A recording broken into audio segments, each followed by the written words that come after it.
So ಇಲ್ಲಿ ನಂದು almost 630 ಕಾಳುಮೆಣಸಿನ ಬಳ್ಳಿಗಳಿದೆ ನನ್ನ ತೋಟದಲ್ಲಿ.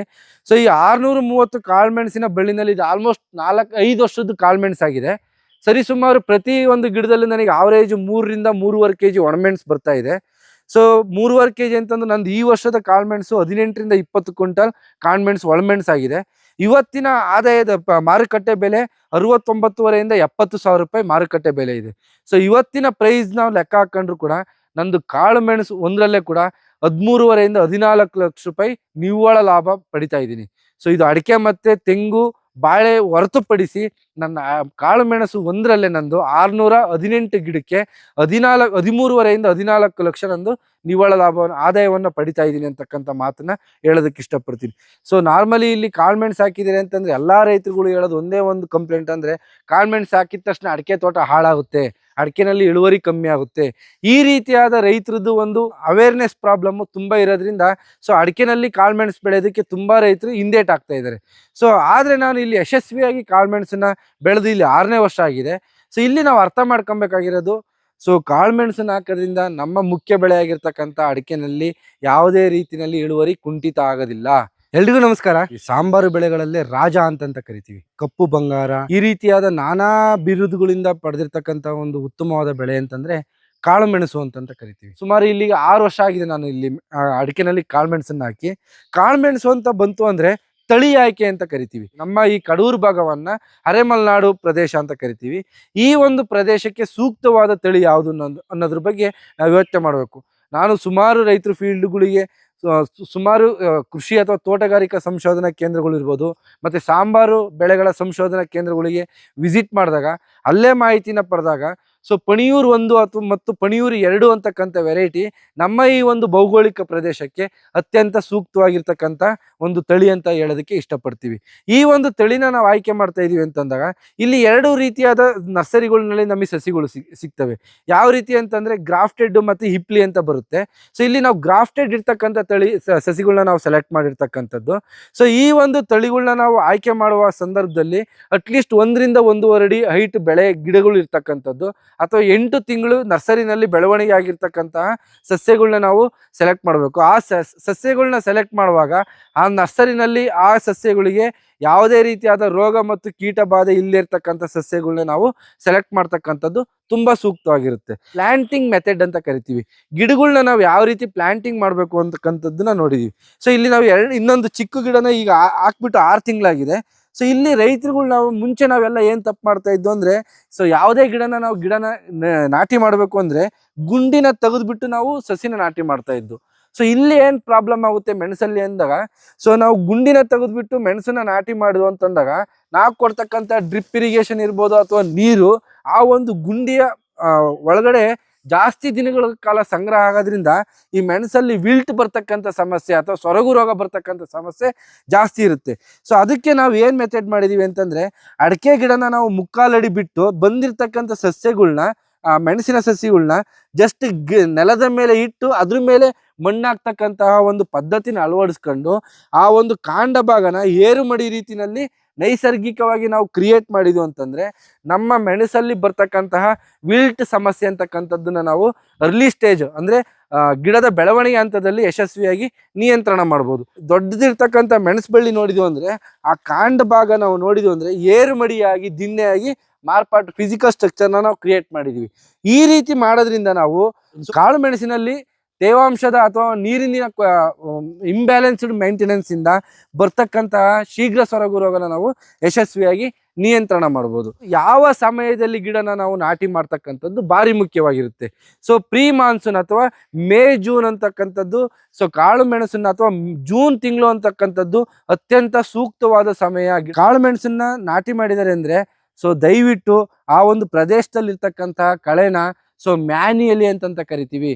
ಸೊ ಕೂಲಿ ಕಾರ್ಮಿಕರ ಸಹಾಯದಿಂದ ಕಳೆನ ನಿರ್ವಹಣೆ ಮಾಡ್ತಕ್ಕಂಥದ್ದು ಭಾರಿ ಸೂಕ್ತ ಆಗಿರುತ್ತೆ. ಇಲ್ಲೆಲ್ಲಾ ರೈತರು ಏನ್ ಫೇಲ್ ಮಾಡ್ತಾರೆ ಅಂದ್ರೆ, ಸೊ ಕಾಳು ಮೆಣಸನ್ನ ಹಾಕಿ ಅಡಿಕೆ ತೋಟದಲ್ಲಿ ಆ ಕಾಳು ಮೆಣಸು ಹಾಕಿದ ತಿಂಗಳಲ್ಲೇ ಕಳೆನಾಶಕನ ಸಿಂಪರಣೆ ಮಾಡ್ತಕ್ಕಂಥದ್ದನ್ನ ಫಾಲೋ ಮಾಡ್ತಾ ಇರ್ತಾರೆ. ದಯವಿಟ್ಟು ಕಾಳು ಮೆಣಸನ್ನ ಹಾಕಿ 1 ಅಥವಾ 2 ವರ್ಷದ ತನಕ ದಯವಿಟ್ಟು ಕಳೆನಾಶಕದ ಬಳಕೆನ ಆದಷ್ಟು ನಿಯಂತ್ರಣ ಮಾಡತಕ್ಕಂಥದ್ದು ಭಾರಿ ಮುಖ್ಯವಾಗಿರುತ್ತೆ. ಟ್ವೈನ್ ಕಟ್ಟತಕ್ಕಂಥದ್ದು, ಬಳ್ಳಿನ ಗಿಡದ ಮೇಲೆ ಹಬ್ಸ್ತಕ್ಕಂಥದ್ದು ಭಾರಿ ಮುಖ್ಯವಾದ ಬೇಸಾಯ ನಿರ್ವಹಣೆ ಅಂತಂತ ಕರಿತೀವಿ. ಪ್ರತಿ ತಿಂಗಳಿಗೆ 2 ಬಾರಿ ಗಿಡ ಬೆಳೆದಂಗೆ, ಸೊ ಪ್ರತಿ ಅರ್ಧ ಅಡಿ ಅಥವಾ ಮುಕ್ಕಾಲು ಅಡಿಗೆ ಸೊ ಈ ರೀತಿಯಾದ ಟ್ವೈನ್ನ ಕಟ್ಟಿ ನಿರ್ವಹಣೆ ಮಾಡೋದ್ರಿಂದ ಸೊ ವೆಜಿಟೇಟಿವ್ ಗ್ರೋತ್ನ ನಾವು ಎಸ್ಟಾಬ್ಲಿಷ್ ಮಾಡ್ಬೋದು. ಈ ಒಂದು ಕಾಳುಮೆಣಸನ್ನ ನಾವು ಹಾಕಿ ಆಲ್ಮೋಸ್ಟ್ 3 ಮಂತ್ಸ್ ಆಗಿದೆ. ಈ 3 ತಿಂಗಳಲ್ಲಿ ಆಲ್ಮೋಸ್ಟ್ ನಾವು ನೋಡ್ತಾ ಇದ್ದೀವಿ 5 ರಿಂದ 6 ಅಡಿ ಹೈಟ್ ಬೆಳೆದಿದೆ. ಸೊ ಇಲ್ಲೂ ಒಂದು ನಾವು ನೋಡ್ಬೋದು. ಸೊ ಈ ರೀತಿಯಾದ ಒಂದು ಆರೋಗ್ಯಕರವಾದ ಒಂದು ನಾವು ಕಾಳುಮೆಣಸನ್ನ ಅರ್ಲಿ ಎಸ್ಟಾಬ್ಲಿಷ್ಮೆಂಟ್ ಅಲ್ಲಿ ಯಾವುದೇ ರೀತಿಯಾದ ಕಳೆನಾಶಕನ ಬಳಸದೆ ಮ್ಯಾನ್ಯುಯಲಿ ನಾವು ಕಳೆ ನಿಯಂತ್ರಣ ಮಾಡಿದ್ವು ಅಂದ್ರೆ ಸೊ ಸ್ಟಾರ್ಟಿಂಗು ಕಾಳುಮೆಣಸನ್ನ ನಾವು ಆರೋಗ್ಯವಾಗಿ ಬೆಳವಣಿಗೆನ ಕಾಪಾಡ್ಕೊಬಹುದು ಅಂತಕ್ಕಂಥ ಮಾತನ್ನ ಹೇಳೋದಕ್ಕೆ ಇಷ್ಟಪಡ್ತೀವಿ. ಸೊ ನೆಕ್ಸ್ಟ್, ಸೊ ಕಾಳುಮೆಣಸಲ್ಲಿ ಬರ್ತಕ್ಕಂಥ ರೋಗ ಮತ್ತೆ ಕೀಟ ಬಾಧೆಗಳು ಅಂತಂತ ಬಂದು ಅಂತಂದ್ರೆ, ಸೊ ಮುಖ್ಯವಾಗಿ ಕೀಟ ಅಂತ ಬಂತು ಅಂದ್ರೆ ಸ್ಟೆಮ್ ಬೋರರ್ ಅಂತ ಕರಿತೀವಿ, ಕಾಂಡ ಕೊರಿತಕ್ಕಂಥದ್ದು. ಇನ್ನೊಂದು ಮುಖ್ಯವಾದ ಕೀಟ ಅಂತಂದ್ರೆ ಮಿಲ್ಲಿ ಬಗ್ಸ್ ಅಂತ ಕರಿತೀವಿ, ಈ ರಸ ಇರ್ತಕ್ಕಂಥ ಕೀಟಗಳು ಅಂತ ಕರಿತೀವಿ. ರೋಗಗಳು ಅಂತ ಬಂತು slow wilt, quick wilt, fusarium wilt, ಈ ರೀತಿಯಾದ ಸೊರಗು ರೋಗದ ಸಮಸ್ಯೆನ ನಾವು ಜಾಸ್ತಿ ನೋಡೋದಕ್ಕೆ ಕಾಣೋದನ್ನ ನಾವು ಕಾಳುಮೆಣಸಲ್ಲಿ ನೋಡ್ತಾ ಇರ್ತೀವಿ. ಕಾಳು ಮೆಣಸು ಒಂದೇ ಬೆಳೆ, ಸೊ ಇದರ ಒಂದು ಪರಾಗಸ್ಪರ್ಶ ಕ್ರಿಯೆ ಇನಿಷಿಯೇಷನ್ ಆಗೋದು ಸೊ ಮುಂಗಾರು ಮಳೆಯಿಂದ ಅಂತಂತ ಕರಿತೀವಿ. ಸೊ ಕಾಳು ಮೆಣಸಿನಲ್ಲಿ ಇಳುವರಿ ನಿರ್ಧಾರ ಆಗೋದು ಆ ಒಂದು ಪ್ರದೇಶದಲ್ಲಿ ಬರ್ತಕ್ಕಂತಹ ಮಳೆಯ ಪ್ರಮಾಣ ಮತ್ತು ಮಳೆಯ ಸಮಯದಿಂದ ಅಂತಕ್ಕಂಥ ಮಾತನ್ನ ಹೇಳೋದಕ್ಕೆ ಇಷ್ಟಪಡ್ತೀವಿ. ಸೊ ನಾರ್ಮಲಿ ಇಲ್ಲಿ ಕಾಳು ಮೆಣಸಿಗೆ ಸೊ ಮೇ ಜೂನಲ್ಲಿ ಅತ್ಯಂತ ಮುಖ್ಯವಾದ ಮಳೆ ಬಂತು ಅಂದ್ರೆ ಅದರಲ್ಲಿ ಇಳುವರಿ ನೈಸರ್ಗಿಕವಾಗಿ ನಮಗೆ ಉತ್ತಮವಾದ ಇಳುವರಿ ಬರುತ್ತೆ. ಅಂತಹ ಸಂದರ್ಭದಲ್ಲಿ ಮಳೆಯ ಒಂದು ಕ್ಷೀಣತೆ ಏನಾದ್ರು ಇತ್ತು ಅಂತಂದಾಗ ದಯವಿಟ್ಟು ರೈತರು ಫೋಲಿಯಾರ್ ಅಪ್ಲಿಕೇಶನ್ ಅಂತ ಕರಿತೀವಿ, ಸಿಂಪರಣೆ ಮುಖಾಂತರವಾಗಿ ನಾವು ಕ್ಯಾಟ್ಕಿನ್ಸ್ ಇನಿಷಿಯೇಷನ್ನ ಮಾಡ್ತಕ್ಕಂಥದ್ದು ಮುಖ್ಯವಾಗಿರುತ್ತೆ. ಏನು ಫೋಲಿಯಾರ್ ಅಪ್ಲಿಕೇಶನ್ ಮಾಡಬೇಕು, ಸಿಂಪರಣೆನ ಕ್ರಮ. ಸೊ ಇಲ್ಲಿ ಲಘು ಪೋಷಕಾಂಶಗಳು, ನೇರ ಪೋಷಕಾಂಶ ಜೊತೆಗೆ ಸೆಕೆಂಡರಿ ನ್ಯೂಟ್ರಿಯೆಂಟ್ಸು, ಇದ್ರ ಜೊತೆಯಲ್ಲಿ ಶಿಲೀಂಧ್ರನಾಶಕಗಳು ಅಂತ ಕರಿತೀವಿ. ಈ ಶಿಲೀಂಧ್ರನಾಶಕದಲ್ಲಿ ಸಿಸ್ಟಮಿಕ್ ಫಂಜಿಸೈಡ್ ಅಂತ ಕರಿತೀವಿ. ಸೊ ಈ ಸಿಸ್ಟಮಿಕ್ ಫಂಜಿಸೈಡ್ ಅಲ್ಲಿ ಮುಖ್ಯವಾದ ಫಂಜಿಸೈಡ್ಸ್ ಅಂತಂದ್ರೆ ಸೊ ಇತ್ತೀಚಿನ ದಿನಗಳಲ್ಲಿ ಉತ್ತಮವಾದ ಮಾಲಿಕ್ಯೂಲ್ಸ್ ಅಂದ್ರೆ ಅಜಾಕ್ಸಿಸ್ಟ್ರೋಬ್ಲಿನ್, ಟೆಬುಕೋನಜೋಲ್ ಅಂತ ಕರಿತೀವಿ, ಟ್ರೈಫ್ಲಾಕ್ಸಿಸ್ಟ್ರೋಬ್ಲಿನ್ ಅಂತ ಕರಿತೀವಿ, ಡೈಫಂಕನಜೋಲ್ ಅಂತ ಕರಿತೀವಿ. ಈ ರೀತಿಯಾದ ಶಿಲೀಂಧ್ರನಾಶಕಗಳನ್ನ ಸೊ ಸರಿಯಾದ ಪ್ರಮಾಣದಲ್ಲಿ ಮತ್ತೆ ಇಲ್ಲಿ ಬಂದಿರತಕ್ಕಂತಹ ರೋಗದ ತೀವ್ರತೆ ಆಧಾರದ ಮೇಲೆ ಮಿಶ್ರಣನ ನಾವು ಬಳಸೋದ್ರ ಜೊತೆಗೆ ಇಲ್ಲಿ ಮಿಲ್ಲಿ ಬಗ್ಸ್ ಅಂತ ಕರಿತೀವಿ. ಸೊ ಆ ಮಿಲ್ಲಿ ಬಗ್ಸ್ ಅಂತ ಬಂತು ಅಂದ್ರೆ ಇಮಿಡಾಕ್ಲೋಪ್ರಿಡ್ ಇರ್ಬೋದು, ಥಯೋಮಿಥಾಕ್ಸಾಮ್ ಇರ್ಬೋದು, ಸೊ ಈ ತರ ಡೈಫೆನ್ಥ್ಯುರಾನ್ ಮತ್ತೆ ಡೈನ್ಯೂಟೋಫುರಾನ್ ಅಂತ ಕರಿತೀವಿ. ಈ ರೀತಿಯಾದ ಪೆಸ್ಟಿಸೈಡ್ಗಳನ್ನ ನಾವು ಮಿಶ್ರಣವಾಗಿ ಬಳಸ್ಕೊಳ್ಳೋದ್ರಿಂದ ನಮ್ಮ ಕಾಳು ಮೆಣಸಿನಲ್ಲಿ ಬರ್ತಕ್ಕಂಥ ರೋಗ ಮತ್ತೆ ಕೀಟಗಳನ್ನ ಯಶಸ್ವಿಯಾಗಿ ನಿಯಂತ್ರಣ ಮಾಡ್ತಕ್ಕಂಥದ್ದನ್ನ ಮುಖ್ಯವಾದ ಒಂದು ವಿಧಾನ ಅಂತ ಹೇಳೋದಕ್ಕೆ ಇಷ್ಟಪಡ್ತೀನಿ.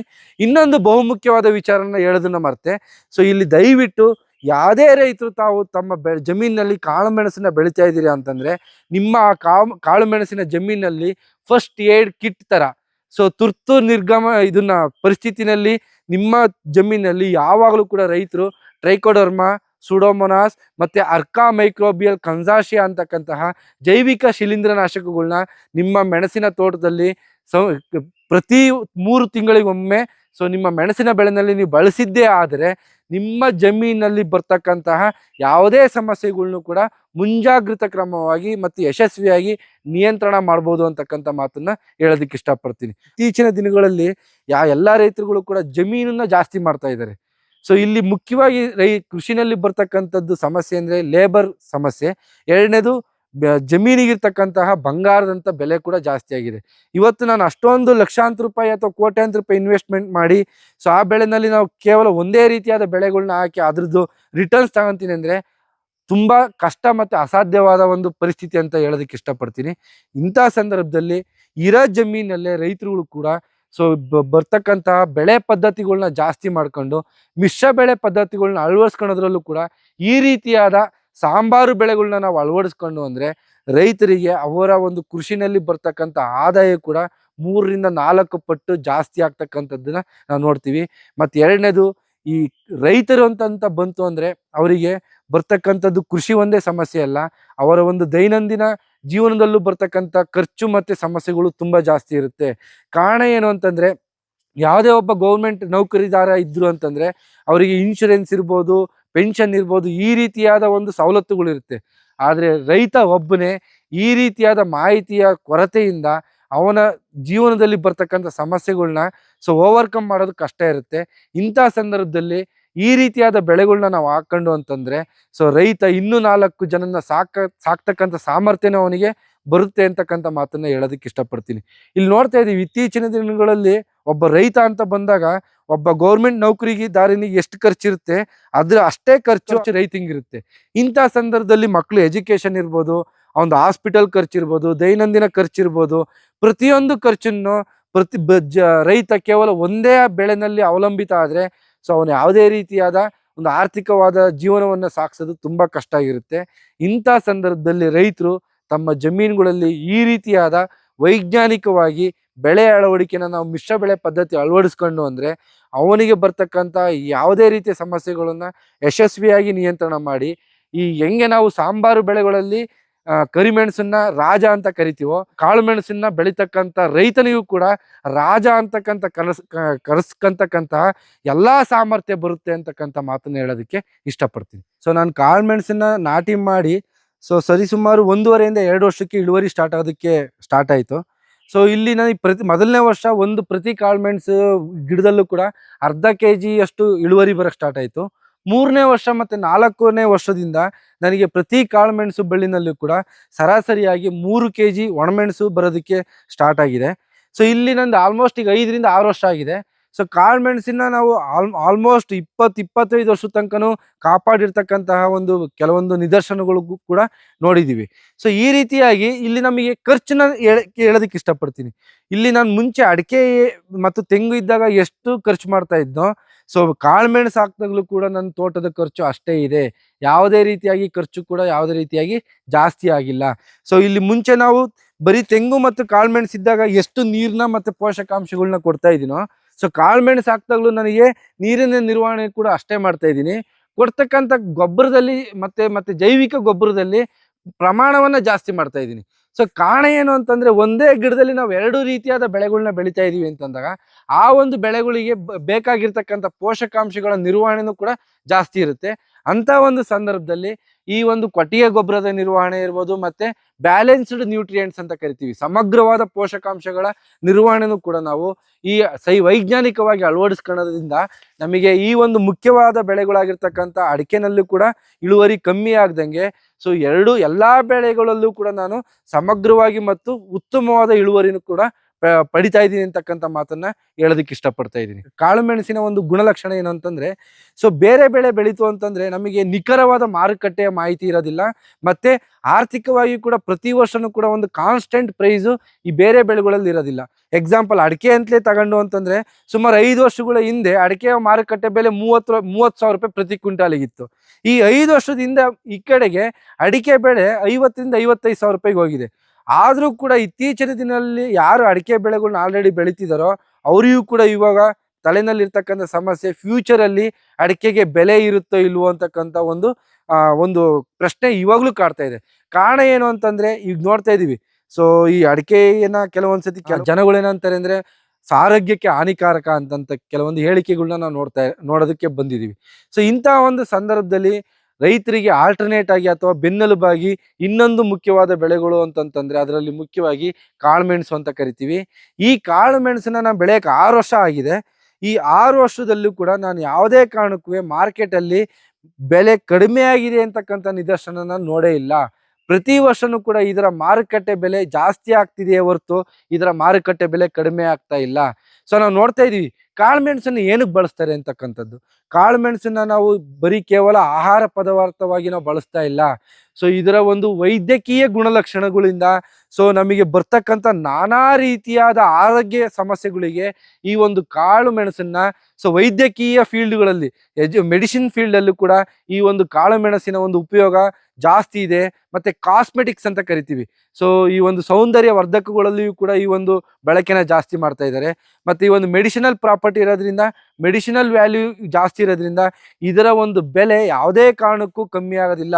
ಕಾರಣ ಏನು ಅಂತಂತಂದ್ರೆ ಇತ್ತೀಚಿನ ದಿನಗಳಲ್ಲಿ ನಾವು ನೋಡ್ತಾ ಇದ್ದೀವಿ ಏರ್ ಪೊಲ್ಯೂಷನ್ ಅಂತಂತ ವಾಯು ಮಾಲಿನ್ಯದಿಂದ ಭಾರತ ದೇಶ ಇರ್ಬೋದು ಅಥವಾ ಪಾಶ್ಚಿಮಾತ್ಯ ದೇಶಗಳಲ್ಲಿ ಬರ್ತಕ್ಕಂಥ ಗಂಟಲಿಗೆ ಸಂಬಂಧಿತ ಮತ್ತು ಶ್ವಾಸಕೋಶಕ್ಕೆ ಸಂಬಂಧಿತ ಕಾಯಿಲೆಗಳು ತುಂಬಾ ಜಾಸ್ತಿ ಆಗಿರೋದ್ರಿಂದ ಸೊ ನಮ್ಮ ಭಾರತ ದೇಶದ ಕಾಳು ಮೆಣಸು ಅಂತಂದ್ರೆ ಈ ಒಂದು ಶ್ವಾಸಕೋಶ ಮುಂಚೆನೇ ನಾವು ನೋಡ್ತಾ ಇದ್ದು ಸೊ ಮನೆಯಲ್ಲಿ ಯಾರಿಗಾರು ನೆಗಡಿ ಆಯ್ತು ಅಥವಾ ಜ್ವರ ಬಂತು ಅಂತಂದ್ರೆ ಆ ಒಂದು ಮನೆಯಲ್ಲಿ ಕಾಳುಮೆಣಸನ್ನ ತೇದ್ಬಿಟ್ಟು ಆ ಒಂದು ಕಷಾಯನ ಕುಡಿಸ್ತಕ್ಕಂಥದ್ದು ನಾರ್ಮಲಿ ಪುರಾತನ ಕಾಲದಿಂದ ನಡ್ಕೊಂಡ್ ಬಂದಿರ್ತಕ್ಕಂಥದ್ದು.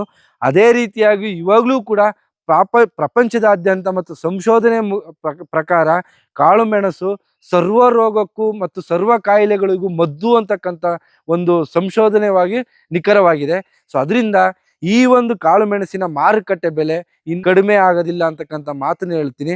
ಮತ್ತೆ ಇದಕ್ಕೆ ಇರ್ತಕ್ಕಂತಹ ಡಿಮ್ಯಾಂಡ್ ಕೂಡ ಪ್ರತಿ ವರ್ಷನೂ ಕೂಡ ಜಾಸ್ತಿ ಆಗುತ್ತೆ ಹೊರತು ಕಡಿಮೆ ಆಗೋದಿಲ್ಲ. ಸೊ ಇಂಥ ಬೆಳೆಗಳನ್ನ ಎಲ್ಲಾ ರೀತಿಯಾದ ನೈಸರ್ಗಿಕ ಸಂಪನ್ಮೂಲಗಳು ಇರ್ತಕ್ಕಂಥ ರೈತರು ದಯವಿಟ್ಟು ತಮ್ಮ ಜಮೀನಲ್ಲಿ ಅಳವಡಿಸ್ಕೊಳ್ರಿ. ಮತ್ತು ಆರ್ಥಿಕವಾಗಿ ಸದೃಢವಾದ ಮತ್ತೆ ಕನ್ಸಿಸ್ಟೆನ್ಸ್ ಲೈಫ್ ಅಂತ ಕರಿತೀವಿ.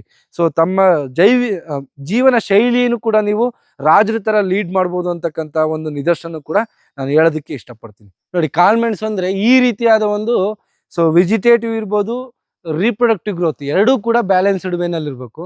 ಇಲ್ಲಿ ನಾವು ನೋಡ್ತಾ ಇದ್ದೀವಿ ಈ ಕಾಳುಮೆಣಸು ಅಂತ ಬಂತು ಅಂದ್ರೆ ಸುಮಾರು 15ರಿಂದ 20 ಅಡಿ ತನಕ ಹೈಟ್ ಬಂದಿದೆ. ಸೊ ಇದೊಂದು ಕಾಳುಮೆಣಸಲ್ಲಿ ನನಗೆ ಏನಿಲ್ಲ ಅಂದ್ರೆ ಸರಾಸರಿಯಾಗಿ 4ರಿಂದ 5 kg ಡ್ರೈ ಪೆಪ್ಪರ್ ನನಗೆ ಬರ್ತಕ್ಕಂಥದ್ದು ಈಸಿ ಆಗುತ್ತೆ. ಸೊ ಇಲ್ಲಿ ಏನು ಅಂದ್ರೆ ಬಳ್ಳಿನ ಆಲ್ಮೋಸ್ಟ್ ಒಂದು ಹೈಟ್ ಹೋದು ಅಂತಂದ್ರೆ ಅಲ್ಲಿ ತನಕ ನಾವು ಮಾತ್ರ ಬೆಳೆಯೋದಕ್ಕೆ ಬಿಡಬೇಕು. ಆ ಒಂದು ಹೈಟ್ ಹೋದ್ಮೇಲೆ ಸೇಫ್ಟಿ ಅಂತ ಕರಿತೀವಿ. ಸೊ ಇಲ್ಲಿ ನಾವು ಕೃಷಿನಲ್ಲಿ ಆದಾಯ ಪಡೆಯೋದ್ರ ಜೊತೆಗೆ ರೈತರು ಮುಖ್ಯವಾಗಿ ಅವರ ಸೇಫ್ಟಿನೂ ಕೂಡ ತುಂಬಾ ಇಂಪಾರ್ಟೆಂಟ್ ಇರುತ್ತೆ. ತುಂಬಾ ಬಳ್ಳಿ ಹೈಟ್ ಹೋಯ್ತು ಅಂತಂದಾಗ ನಾವು ಲೇಬರ್ಸ್ ಹತ್ತಿ ಕೆಡಿಸೋದು ಕೂಡ ಕೆಲವೊಂದು ಚಾಲೆಂಜಿಂಗ್ ಸಿಚುವೇಶನ್ಸ್ ಬರುತ್ತೆ. ಹಂಗಾಗಿ 15ರಿಂದ 20 ಅಡಿ ಕಾಳುಮೆಣಸು ಬಿಡ್ತಕ್ಕಂಥದ್ದು ಐಡಿಯಲ್ ಹೈಟ್ ಅಂತ. ಮತ್ತೆ ಕಾರ್ಮಿಕರಿಗೂ ಕೂಡ ಯಾವುದೇ ರೀತಿಯಾಗಿ ಭಯ ಆಗದೆ ಇರ್ತಕ್ಕಂಥ ಒಂದು ಹಾರ್ವೆಸ್ಟನ್ನ ನಾವು ಮಾಡೋದಕ್ಕೆ ಈಸಿ ಆಗುತ್ತೆ. ಸೊ ಇಲ್ಲಿ ಕಾಳುಮೆಣಸಿನ ಇನ್ನೊಂದು ಮುಖ್ಯವಾದ ಗುಣಲಕ್ಷಣ ಏನು ಅಂತಂದ್ರೆ, ನಾವು ಅಡಿಕೆ ಪ್ರೋಸೆಸಿಂಗ್ ಅಥವಾ ಪೋಸ್ಟ್ ಹಾರ್ವೆಸ್ಟ್ ಅಂತ ಬಂತು ಅಂದ್ರೆ ನಾನಾ ರೀತಿಯಾದ ಚಾಲೆಂಜಸ್ ಬರುತ್ತೆ. ಒಂದು ಕೊನಕಾರ ಅಂತ ಕರಿತೀವಿ. ಅಡಿಕೆನ ಕೆಡತಕ್ಕಂಥವರಿಗೆ ಲೇಬರ್ಸ್ ಕೂಡ ತುಂಬಾ ಕಷ್ಟ. ಅಡಿಕೆನ ಒಂದು ಪ್ರದೇಶದಿಂದ ಇನ್ನೊಂದು ಪ್ರದೇಶಕ್ಕೆ ಹೊತ್ಕೊಂಡು ಹೋಗ್ತಕ್ಕಂಥದ್ದು ತುಂಬಾ ಕಷ್ಟ ಇರುತ್ತೆ. ಮೂರನೇದು ಅದನ್ನ ಬೇಯಿಸೋದು, ಸುಲ್ಸೋದು, ಒಣ ಹಾಕತಕ್ಕಂಥದ್ದು ತುಂಬಾ ಕಷ್ಟದ ಸಿಚುವೇಶನ್. ಕಾರಣ ಏನು ಅಂದ್ರೆ ಅಡಿಕೆ ಎಲ್ಲ ಬರ್ತಕ್ಕಂಥದ್ದು ನಮಗೆ ಹಾರ್ವೆಸ್ಟಿಂಗ್ ಟೈಮ್ ಬಂದು ಅಕ್ಟೋಬರ್ ನವೆಂಬರ್ ಟೈಮಲ್ಲಿ ಬರ್ತಾ ಇರುತ್ತೆ. ಅಂತ ಟೈಮಲ್ಲಿ ನಮಗೆ ಈ ಮಳೆ ಅಭಾವನೂ ಕೂಡ ಜಾಸ್ತಿ ಇರುತ್ತೆ. ಅಂತ ಸಂದರ್ಭದಲ್ಲಿ ರೈತರುಗಳು ಅಡಿಕೆ ಪೋಸ್ಟ್ ಹಾರ್ವೆಸ್ಟ್ ಮಾಡ್ತಕ್ಕಂಥದ್ದು ತುಂಬಾ ಚಾಲೆಂಜಸ್ನ ಫೇಸ್ ಮಾಡ್ತಾ ಇರ್ತಾರೆ. ಆದರೆ ಈ ಕಾಳುಮೆಣಸಲ್ಲಿ ಒಂದು ಮುಖ್ಯ ಮತ್ತೆ ವಿಶಿಷ್ಟವಾದ ಗುಣಲಕ್ಷಣ, ಮತ್ತೆ ರೈತರಿಗೆ ಏನಕ್ಕೆ ಇದ್ರ ಬಗ್ಗೆ ಒಂದು ಒತ್ತಿಯಾಗಿ ಹೇಳ್ತಾ ಇದ್ದೀನಿ ಅಂದ್ರೆ, ಈ ಕಾಳುಮೆಣಸಿನ ಹಾರ್ವೆಸ್ಟಿಂಗ್ ಟೈಮ್ ಒಂದು ಜನವರಿ ಮತ್ತೆ ಫೆಬ್ರವರಿ ಅಂತ ಕರಿತೀವಿ. ಈ ಒಂದು ಜನವರಿ ಮತ್ತೆ ಫೆಬ್ರವರಿನಲ್ಲಿ ನಮಗೆ ಯಾವುದೇ ರೀತಿ ಮಳೆ ಇರೋದಿಲ್ಲ. ಸೊ ಅಡಿಕೆನ ಇಲ್ಲಿ ನಾವು ಮೆಣಸನ್ನ ಹಾರ್ವೆಸ್ಟ್ ಮಾಡೋದಕ್ಕೆ ನಾವು ನಾರ್ಮಲಿ ಈ ಭಾಗದ ಲೇಬರ್ಸ್ಗಿಂತ ಇಲ್ಲಿ ಸ್ಕಿಲ್ಡ್ ಲೇಬರ್ಸ್ ಅಂತ ಕರಿತೀವಿ. ನುರಿತ ಮತ್ತೆ ಒಂದು ಅನುಭವ ಇರ್ತಕ್ಕಂಥ ಲೇಬರ್ಸ್ನ ನಾವು ಕರೆಸ್ತೀವಿ. ಸೊ ಪ್ರತಿಯೊಬ್ಬ ಲೇಬರು ಕೂಡ ಒಂದು ದಿನಕ್ಕೆ 100ರಿಂದ 120 kg ಹಸಿಮೆಣಸನ್ನ ಹಾರ್ವೆಸ್ಟ್ ಮಾಡ್ತಾರೆ. ಸರಿಸುಮಾರು ನಂದು 6ರಿಂದ 7 ದಿನ ಆಗುತ್ತೆ ಪೂರ್ತಿ ಟೋಟಲ್ ನಂದು ಎಲ್ಲ ತೋಟದ್ದು ಹಾರ್ವೆಸ್ಟ್ ಮಾಡೋದಕ್ಕೆ. ಪ್ರತಿದಿನ 10ರಿಂದ 12 ಜನ ಲೇಬರ್ಸ್ ಬರ್ತಾರೆ ಹಾರ್ವೆಸ್ಟ್ ಮಾಡೋದಕ್ಕೆ. ಸೊ 6 ದಿನದಲ್ಲಿ ಹಾರ್ವೆಸ್ಟ್ ಮಾಡಾದ್ಮೇಲೆ ಇದನ್ನ ಡಿಕಾರ್ಟಿಕೇಟಿಂಗ್ ಮಿಷಿನ್ ಅಂತ ಕರಿತೀವಿ. ತೆನೆಗಳಿಂದ ಕಾಳುಗಳನ್ನ ಬೇರ್ಪಡಿಸ್ತಕ್ಕಂಥ ಮಿಷಿನ್ನಲ್ಲಿ ಅದನ್ನ ಬೇರ್ಪಡಿಸ್ಬಿಟ್ಟು 3ರಿಂದ 4 ದಿನ ಇದನ್ನ ಸನ್ಲೈಟ್ ಅಲ್ಲಿ ಇದನ್ನ ಡ್ರೈ ಮಾಡ್ತೀವಿ. ಆ ಸಂದರ್ಭದಲ್ಲಿ ಯಾವುದೇ ರೀತಿಯಾದ ನಮಗೆ ಮಳೆ ಇಲ್ಲದಿರೋದ್ರಿಂದ ಹಾರ್ವೆಸ್ಟಿಂಗ್ ಪೋಸ್ಟ್ ಹಾರ್ವೆಸ್ಟ್ ಡ್ರೈಯಿಂಗ್ ಪ್ರೊಸೆಸ್ಸಿಗೆ ಯಾವುದೇ ರೀತಿ ರೈತರಿಗೆ ತೊಂದರೆ ಆಗೋದಿಲ್ಲ. ಮತ್ತೆ ಬೇರೆ ಬೆಳೆಗಳ ತರ ಇದಕ್ಕೆ ಯಾವುದೇ ರೀತಿಯ ಅಡಿಷನಲ್ ಪ್ರೊಸೆಸಿಂಗ್ ಅಂದ್ರೆ ಅಡಿಕೆ ಅಂತ ಬಂತು ಅಂದ್ರೆ ಅದಕ್ಕೆ ತೊಗರು ಬಣ್ಣ ಕಟ್ಟಬೇಕು, ಈ ಥರದ್ದೆಲ್ಲ ಅಡಿಷನಲ್ ಆಕ್ಟಿವಿಟಿ ಇರುತ್ತೆ.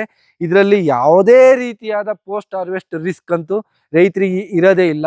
ಸೊ ಇಲ್ಲಿ ಏನು ಅಂತಂದ್ರೆ ಒಂದು ಹೊಸ ಟೆಕ್ನಾಲಜಿ ಅಂತಂದ್ರೆ, ಹಾರ್ವೆಸ್ಟ್ ಮಾಡಿ ಆದ್ಮೇಲೆ ಮೊದಲನೇ ದಿನ ರೈತರು ಒಣ ಹಾಕೋದ್ಕಿಂತ ಮುಂಚೆ ಆ ಮೆಣಸನ್ನ ರಾಶಿ ಮಾಡಿಬಿಟ್ಟು ಆ ರಾಶಿಗೆ ಒಂದು ರಾಶಿ ಅಂತ ಬಂತು ಅಂದ್ರೆ 1 ಟನ್ ಇತ್ತು ಅಂತಂದ್ರೆ ಆ 1 ಟನ್ನಿಗೆ 1ರಿಂದ 4ರಿಂದ 5 ಲೀಟರ್ ನೀರನ್ನ ಹಾಕ್ಬಿಟ್ಟು ಒಂದು ರಾತ್ರಿ ಸಂಪೂರ್ಣವಾಗಿ ಏರ್ ಕ್ಲೋಸ್ ಆಗಿ ನಾವು ಮುಚ್ಚಿದ್ವು ಅಂತಂದಾಗ ಈ ರೀತಿಯಾದ ನಾವು ಒಂದು ಪೂರ್ತಿ ಏರ್ ಕಂಟ್ರೋಲ್ ಅಲ್ಲಿ ಒಂದು ರಾತ್ರಿ ಕ್ಲೋಸ್ ಮಾಡಿದ್ವು ಅಂದ್ರೆ ಈ ಕಾಳುಮೆಣಸಲ್ಲಿ ಮುಖ್ಯವಾಗಿ ಆ ಕಲರ್ ಮತ್ತೆ ಶೈನಿಂಗ್ ಅಂತ ಕರಿತೀವಿ. ಆ ಕಲರ್ ಮತ್ತೆ ಶೈನಿಂಗ್ ತುಂಬಾ ಚೆನ್ನಾಗಿ ಇಂಪ್ರೂವ್ ಆಯ್ತು ಅಂದ್ರೆ ಮಾರುಕಟ್ಟೆನಲ್ಲಿ ಎ ಗ್ರೇಡ್ ಪ್ರೈಸ್ಗೆ ನಮ್ಮ ಉತ್ಪನ್ನನ ಮಾರಾಟ ಮಾಡ್ಬೋದು ಅಂತಕ್ಕಂಥ ಒಂದು ಮಾತನ್ನ ಹೇಳೋದಕ್ಕೆ ಇಷ್ಟಪಡ್ತೀನಿ.